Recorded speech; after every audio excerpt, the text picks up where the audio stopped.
You're listening to the Hawke Media podcast, a podcast dedicated to helping entrepreneurs and executives crush the digital marketing game. Whether you're looking for techniques and strategies or tools and resources, you've come to the right place. Let's get into the show. All right, you're listening to HawkeTalk, and today we're here with Gary Vaynerchuk. How are you, man? I'm doing well, brother. Thank you for having me. Thank you for joining. So, obviously well-known in the space now, well-known in the world, have really built both a massive business and kind of a celebrity persona for yourself, but always love talking about like where this started. And, I've heard anecdotes of your past. We've talked about it too.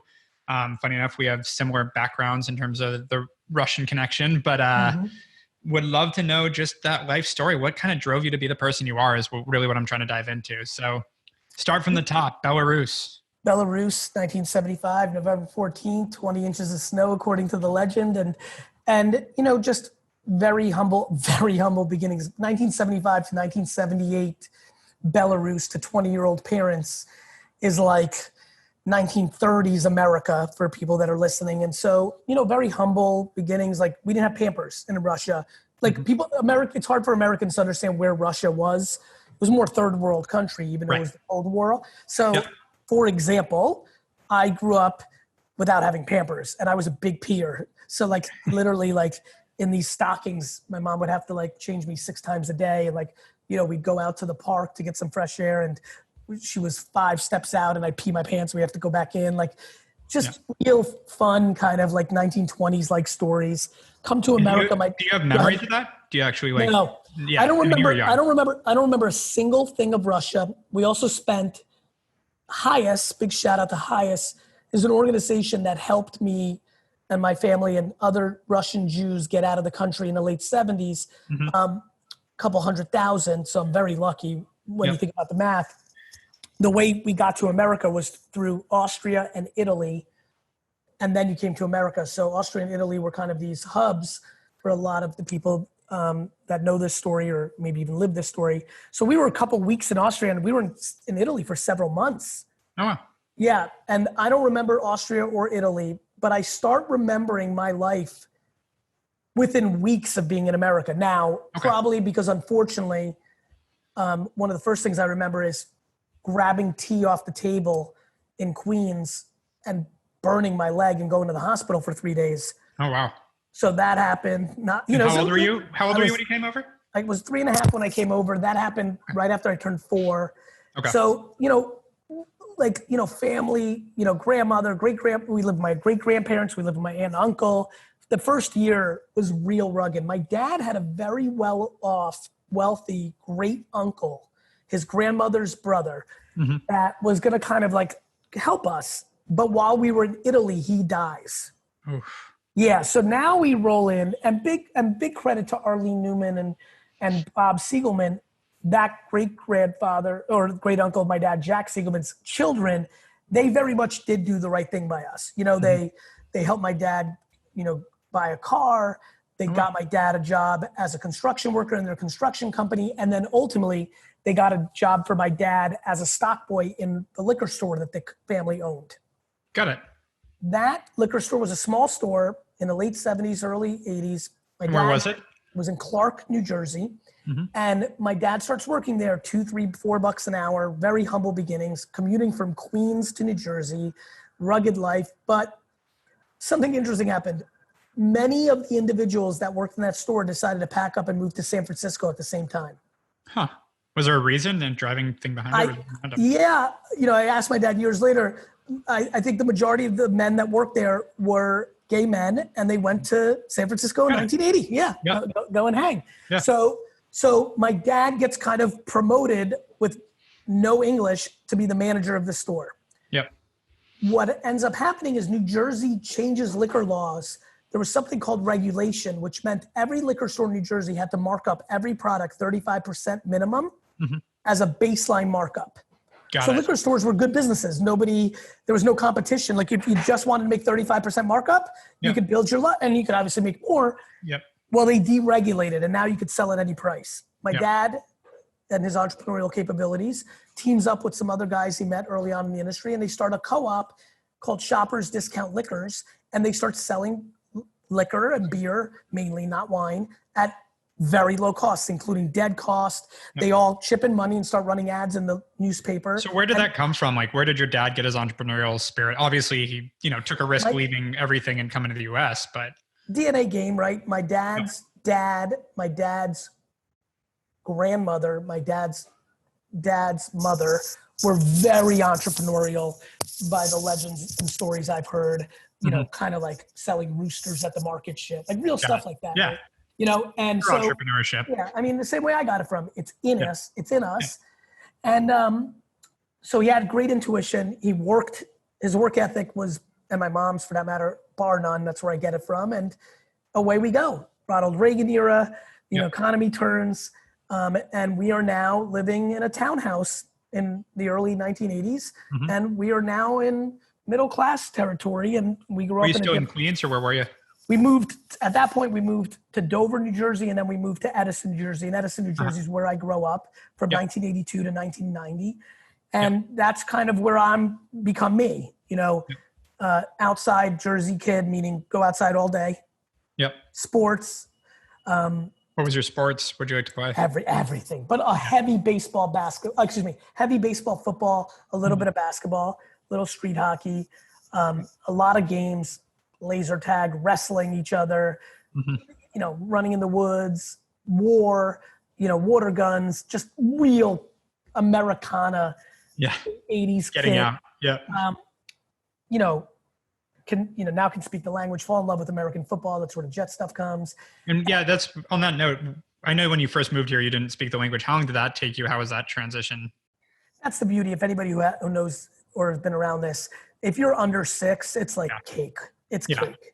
You're immersed. I watched the Flintstones and Scooby-Doo, and once I went to school, game over. So that wasn't the hardest part. I do recall being picked on quite a bit in Dover, New Jersey, for not being able to speak English. So that was maybe the only rough patch of that. And then that in hindsight, this is stuff when I started realizing a little bit more about myself in my 30s. In hindsight, I spent a staggering amount of time doing business. It snowed. You could count on me at least doing half the day shoveling snow. Like it was very rare for me to have a snow day that looked like sledding and snowman and snowball fight the whole day. Of course I did some, but like my energy, my DNA took me to shoveling. And so that would be is that your first like entrepreneurial endeavor? Cause I know we all have that like little kid story. Was it shoveling snow, or what was it really? I don't want to bullshit you. I'll give you a bunch. Yeah, please. Between lemonade, snow shoveling, the one I'm least proud of, picking flowers in people's yards and then ringing their own doorbells back to sell back the flowers to them. I did the exact same thing. I'd steal my mom's own flowers too and sell them to the neighbors. It's amazing. All my friends' favorite one, given my Jewish roots, the Christmas Carol business I started, we would literally ring doorbells and literally be like, "Hey, ma'am, would you like Christmas carols?" And like in the 2 seconds that I could see her pause, I'd be like, "Hit it, boys!" Dashing through this, like just like. So, it's, by the way, a young Jewish kid singing Christmas carols. I like it. It's really big shout out to Robbie Turnick. He actually the reason a lot of people who really follow me never hear that story is I only was reminded of that by Robbie Turnick in the last 2 years, in the last 18 months. So big shout out for him reminding me of that hustle. A big one was washing cars. That was a big one. Carrying the hose, like. And how old were you when you started all this? Like, when did it kick off? Were you 8, 7? 7, 8, 9, 10, heavy. And then did something drive you? Like, was there something you wanted the money for, or was it just you loved the chase? I love the chase. Yeah. Like, I don't even recall, like, I don't have that great story of like, and I bought my bike, or I know I bought Nintendo, but I don't remember it being about buying Nintendo. Yep.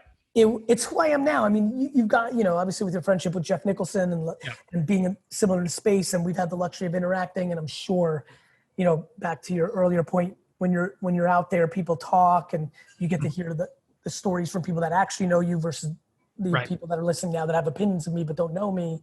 And I understand both pro and con opinions if you don't know me because of my energy, personality type, conviction, ambition, style, jersey. I get it all.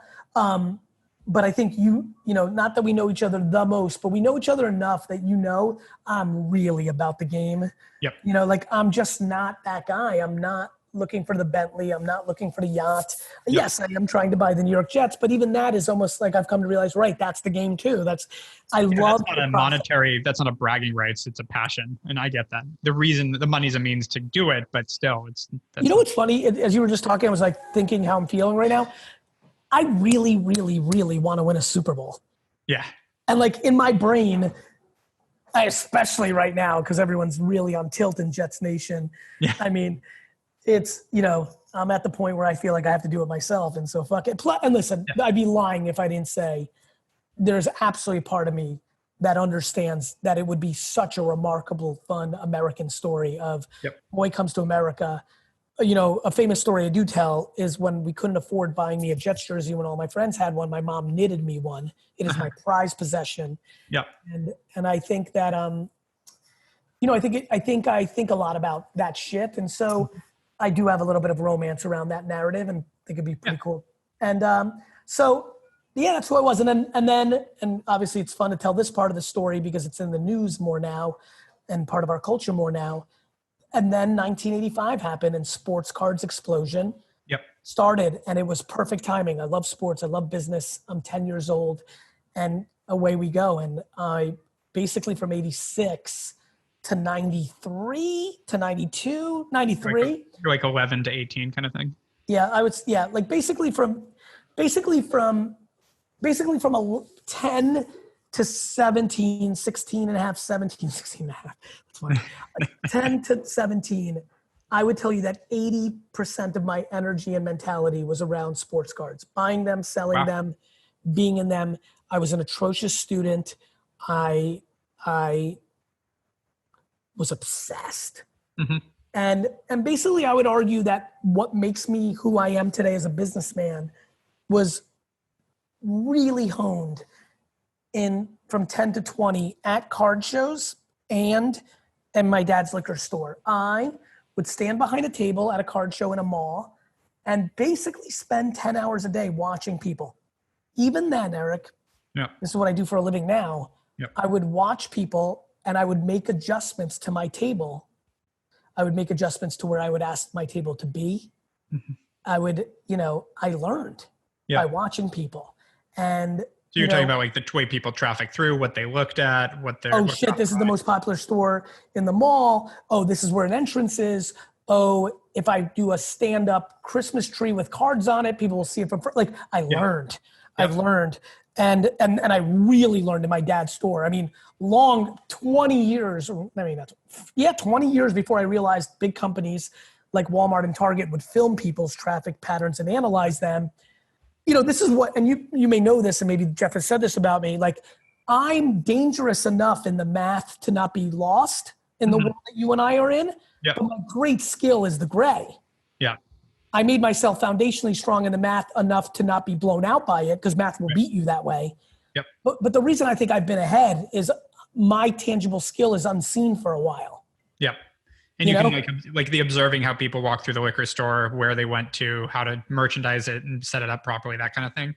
Right, which has made me arguably one of the most prolific contextual content producers in the world, right? Yeah. It's the same game. Now, there's a level of math behind it now, analytically, engagement rates and view rates and things of that nature that in a lot of ways took my magic away from me because I was sitting in the 80s and 90s, I was sitting all by myself on natural talent.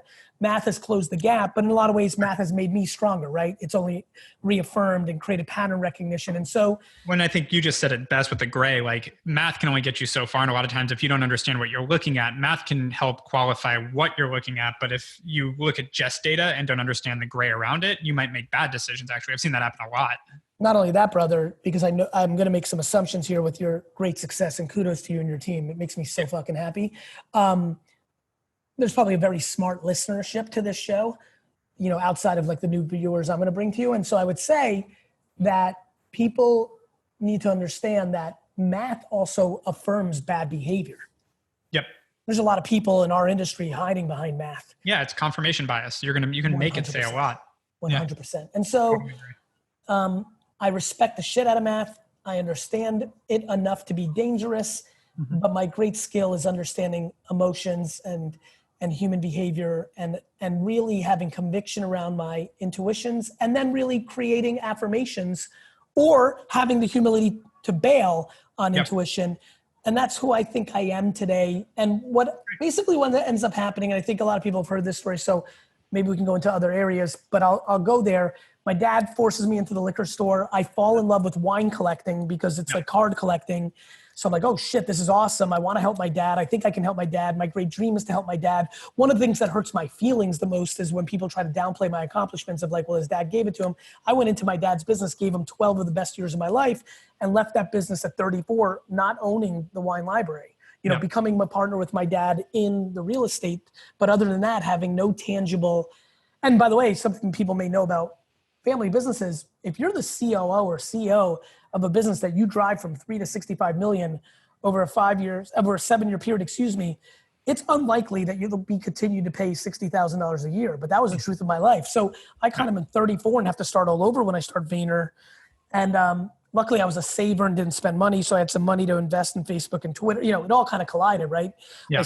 I live like shit from 22 to 34, which enables me to have some savings, which enables me to bet the farm on Facebook, Twitter, and Tumblr. Literally took all of my money and bet it on that, thus having no money when VaynerMedia starts. So we have to start VaynerMedia in Buddy Media's fucking conference room. I didn't realize that. That's awesome. Yeah, great story. How'd you know those guys? Where was the relationship from? Lazaro knew of me. Somebody connected us. I'd already started creating content because of Wine Library TV. Yeah, exactly. And a little bit of business content. Lazaro, always having zero to the ground, makes the observation. Lazaro, also being the mensch that he is, not only gives me free conference room to start VaynerMedia, but also gives me equity in Buddy Media in exchange for a quote on their website. Wow. He later sells it to Salesforce. I remember that. I've not sold a share of it since it converted in that $800 million deal to Salesforce. Salesforce is doing all right this year.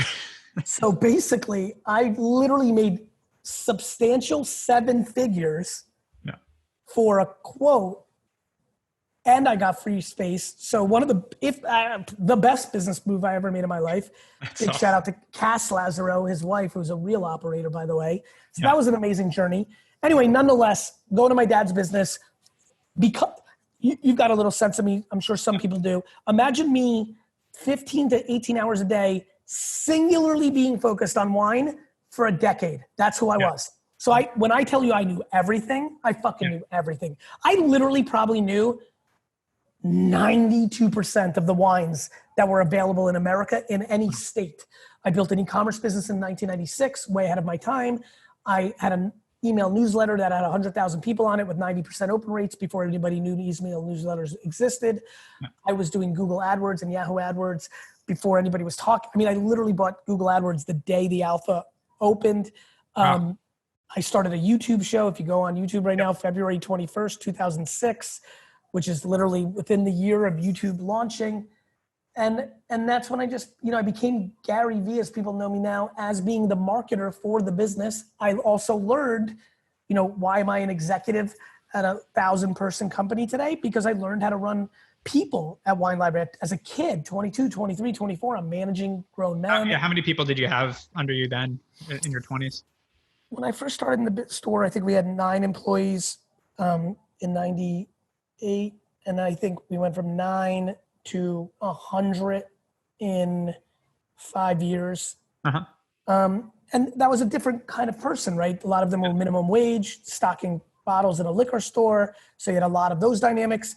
You had a couple of, managers who were more blue collar, and I learned a lot about, I had natural people skills. I learned more. I managed people, how to motivate people in different ways. Was it money? Was it affirmation? Was it empathy? And I built out my pattern recognition as a leader.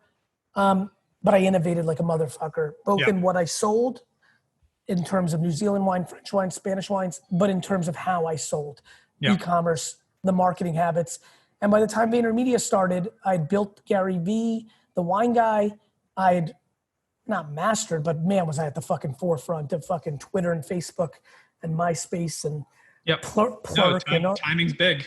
Timing is a huge part of it. And then I was investing a lot and started VaynerMedia. And then 2 years into VaynerMedia, decided to really double down. And then 2011, 2014, very focused on the business, and then realized I was losing my touch because I wasn't making content anymore. To take a step back real quick, because you've also had a family, which doesn't get brought up much. I'm not going to dig too much either, but when did you meet your wife? When did that part of your life start? That happened in 2003. So I was at Wine Library, got married in 2004. And so that happened. And then I had a kid in 2009, right when we started VaynerMedia. So a lot was going on. And I wrote Crush It, which completely exploded and was a massive New York Times best-selling book, which changed my profile from wine guy to social media guy. So yeah, balancing all that. And so what's interesting is, this is something I don't talk a lot about. I'm trying to give you some content that might be new. Appreciate it. From 11 to 14, I didn't make a lot of content. I stopped Wine Library TV in 11, and I was really head down building. You know, Vayner, I made an occasional video about business. I remember making one very viral video about some new Taco Bell menu item of what wine would pair with it, and it exploded on Reddit. And then in 14, I'm like, I'm losing my way. I'm not a practitioner. I'm talking about 2006 to 2011, and it's 2014. And so it was really, really interesting. I was like, shit, I need to get my shit together here. And so that's when I kind of came back and started doing first the Ask GaryVee show. And then D-Rock came into my life, made a video, and that led to a vlog, DailyVee, which was huge for me. And then, has evolved really into the machine that it is now. Podcast and blog and vlog and all of, now. And I really think that took me to the next place. But I'm so pumped. And you know this because you're in the business. I sit in very rarefied air of scale of capabilities and being a CEO who's the actual practitioner. There's just actually not a CEO, definitely not in the big boy, big girl land of agency life for sure, because they're bankers at best and operators at worst, or vice versa, excuse me. And then even in the world of you, where like people I really admire who I think are, actually the ones that are, coming up and are going to do real shit. But just the far majority of them are not to the extreme of personal execution of content creation, strategy, and media spend that I'm at. And so what I've seen there is most people that have that don't have any execution on the operational side. And that was going to be my question, like balancing, I'm going to say the term, the celebrity side of what you've created and the operational side. Because, you said it, there's comments made by people that don't know you, like, yeah, he's probably not even at VaynerMedia every day. And then I know very clearly you are fully in the business and on the business, and like how you've been able to balance that. How has that worked out, or how's that been? Post-production strategy. Knowing that, let's look at this moment. Let me break this down for people so they can get an insight into me. I have a young kid I admire who has a real extreme friendship with a key executive in my world. I've watched him from afar execute. I know he's on his path. I know he's a winner. I know it's like inevitable. Like he's in my similar space. I'm sure there's people who debate your business in the Sasha Group or Vayner. I believe the world is abundant. I don't think you stop winners. And so when this request comes in a world where I don't have time, I'm like, okay, I'm going to do this show because it's going to help Erik. It's going to help his business. He's fucking smart. He's going to know that. It's going to be a gracious move. And I'll probably say one or two good things, and I will post-produce the creative and post it on my Instagram and my LinkedIn.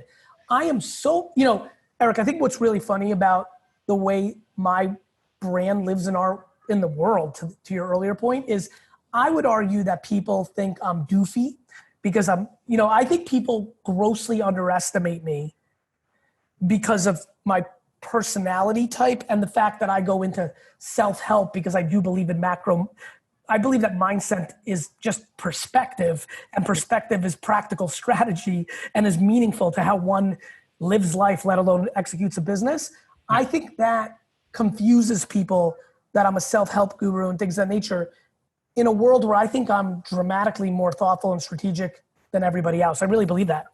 Yeah, and I agree. Again, from experience with you, and I've had these conversations with people that don't know you, that admire you, that go, well, is he just doing the thought leadership piece? I'm like, no, he's also executing Fortune 500 marketing campaigns and Super Bowl commercials. From my perspective, you have two audiences. You have these CMOs at these big companies that need to know you know what you're doing on the marketing side, but you also, I think, altruistically want to get people out of their own way and get people out hustling. That's a lot of where this comes from. And hustling and being happy, right? Like work 4 hours a week. Like I am driven by guilt of the gifts of mindset that I was given. Yep. And almost I'm like, you know what I think of? I think I'm like a ladybug that goes into the zapper and dies. I knowingly know that I think I am a tremendous businessman who today has, in the last 24 months, K-Swiss turned around from a losing venture to a massive exit in a China apparel company. 95% on the back of my personal brand and our marketing execution.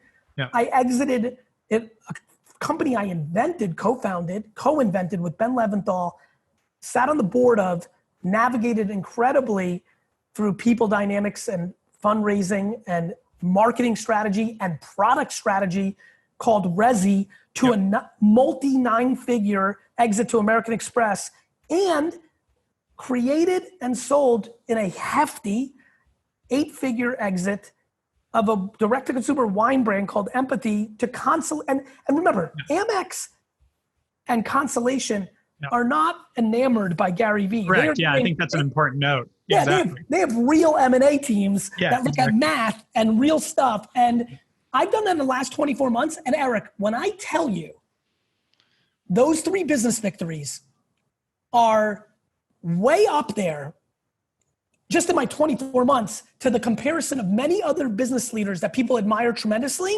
Yeah. And because GaryVee exists, it's almost, actually, it is not talked about. I also don't talk about it. Right.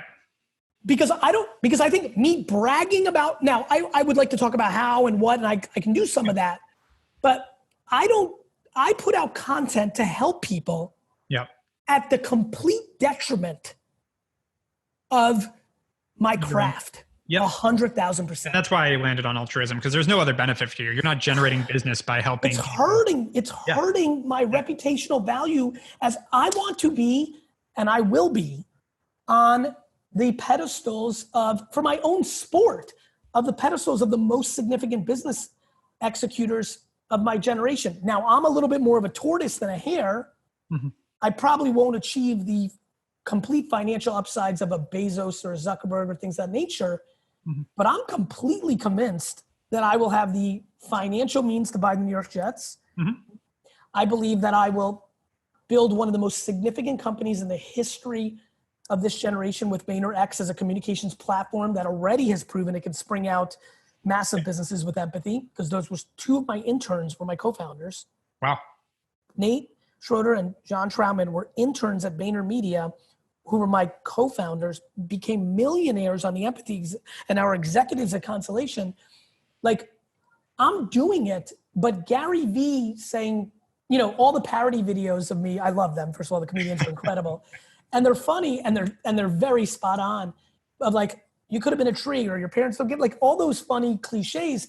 I just happen to know, because I'm on the receiving end of the millions of DMs a year, that 13-second video on TikTok actually made somebody have a candorous conversation with their parents, which led them to dropping out of medical school, getting off of drugs, and starting a kitchen or a company or a job that makes them happy. And they are, you know what?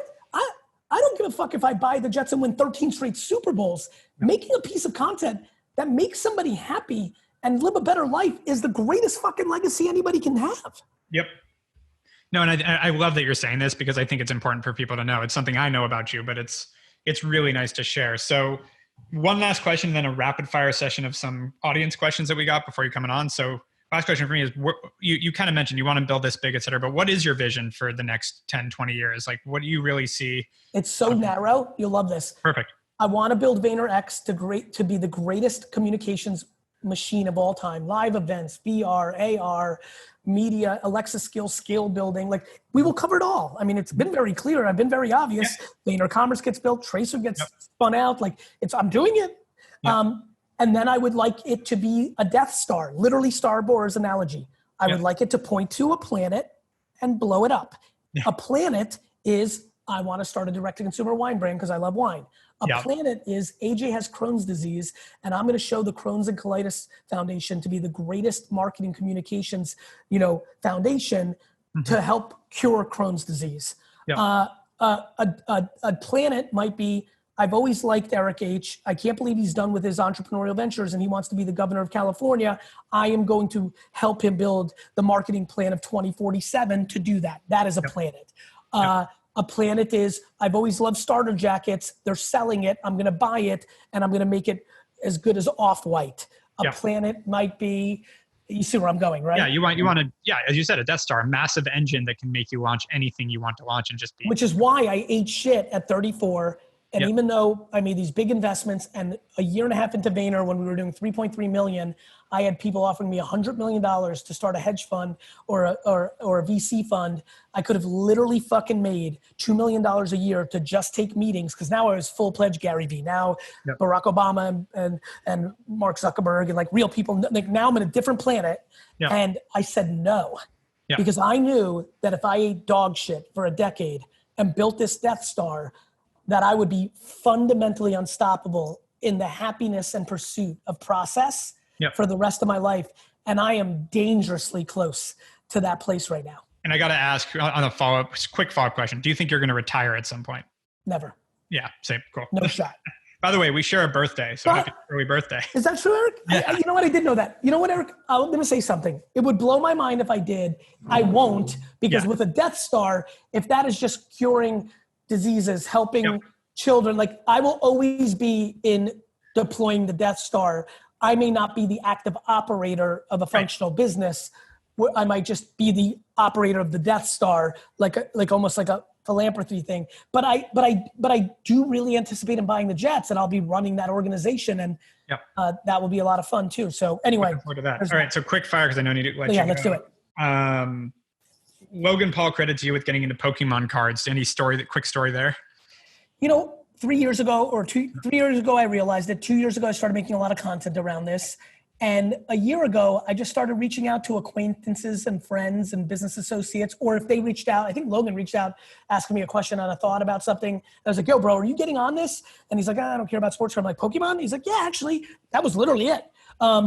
So yeah, my favorite amongst, back to our shared friend, Jeff Nicholson, who works for me, and again, great friend of yours and advocate. Awesome guy. He was one of the first 5 people I told, because I loved basketball cards and he loves basketball. And one of my favorite things in life is that literally if he spent $5,000 on Jason Tatum rookie cards properly, they'd be $100K right now. And you know Jeff the way I do, he loves the cash. He's a little different than me. He's more cash than he likes process too. But he's a great operator too. I love that he didn't do it. Like I love razzing him, like you fucked up. I don't really razz him because he's super busy with Tracer, so I'm letting him out do his thing. But like I want to razz him about fucking up with. I'll make sure to show him the clip. Yeah, please show him that clip. But like the reality is that it just serendipity, just telling people like, hey, you need to look at this. Yep. Favorite wine other than your own? I'm very hot currently. It always ebbs and flows. This is the answer of fall 2020. I'm really into Barolo. Okay. Italian Barolo in general, I'm very high on. I got to send you Freedom Estate, a cab out of Napa. That's our favorite. I got to get you a bottle of that. They're a boutique shop. The next one, your thoughts on gaming and esports. I know you're really hot on that. Like, where's that industry going? We all know that it's going somewhere, but I'm still waiting for the true monetization of it. Other than the game companies. There's real monetization around it.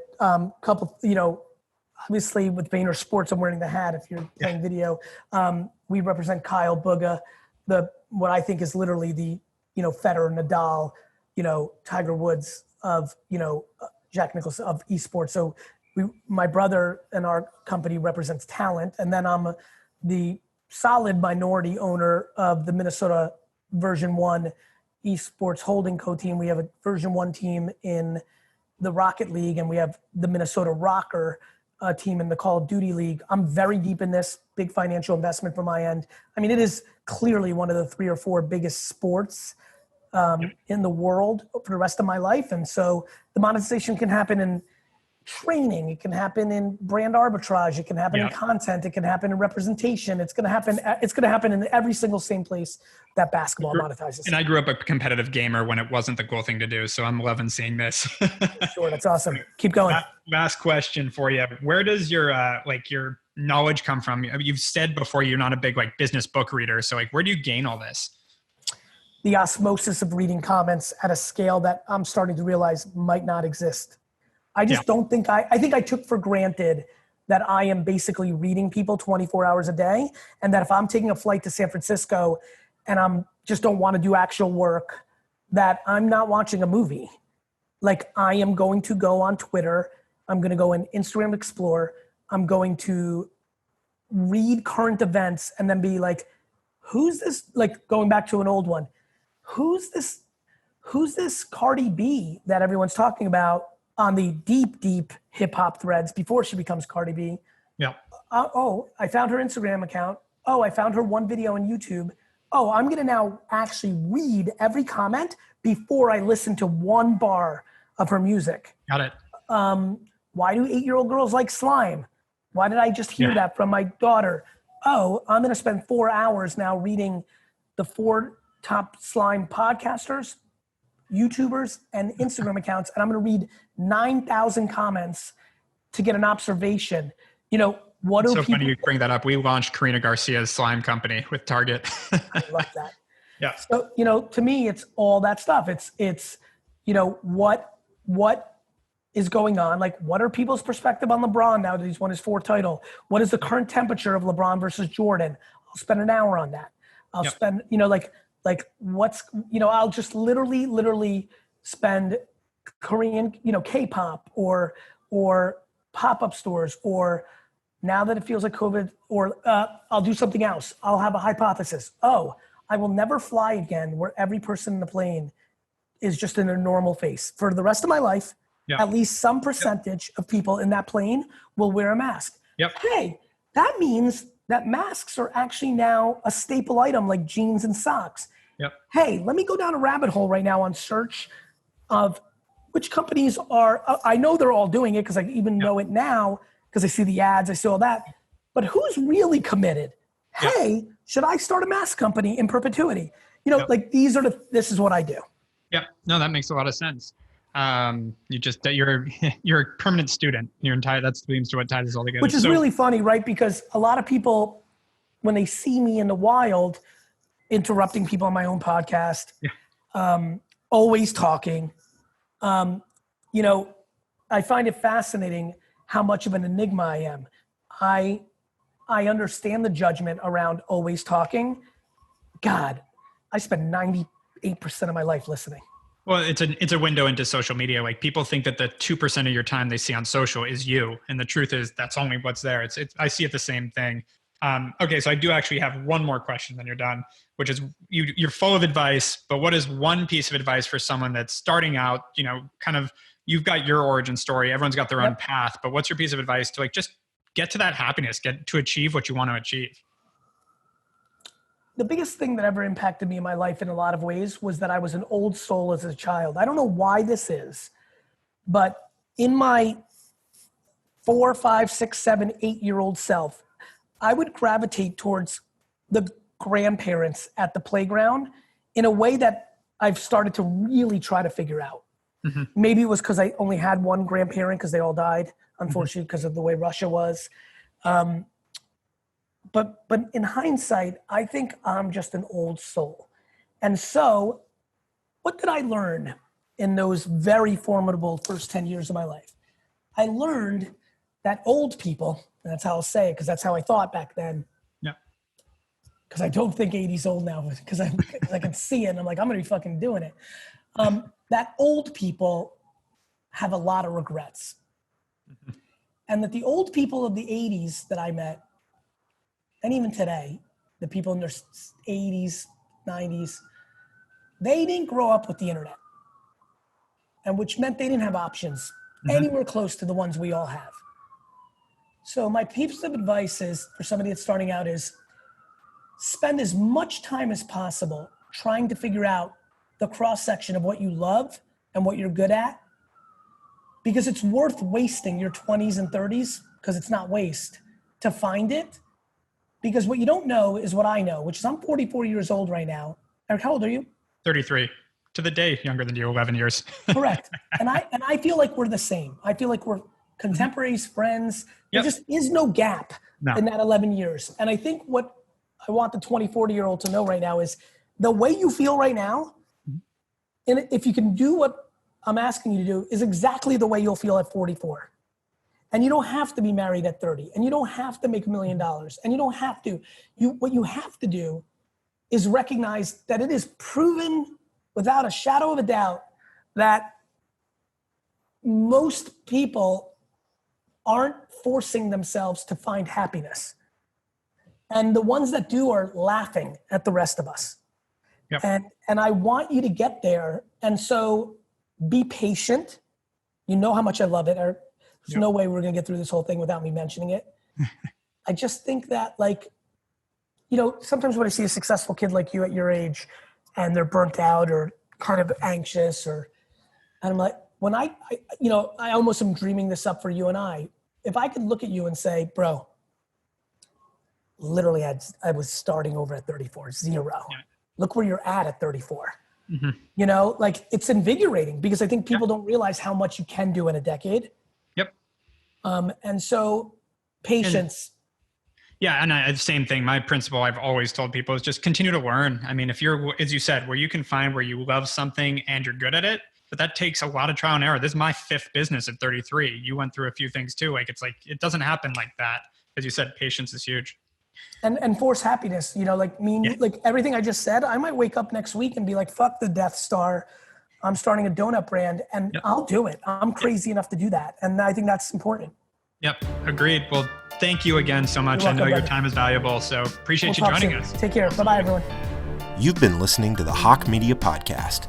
To ensure that you never miss an episode, make sure to subscribe to the show in iTunes or your favorite podcast player. Thank you so much for listening. Until next time.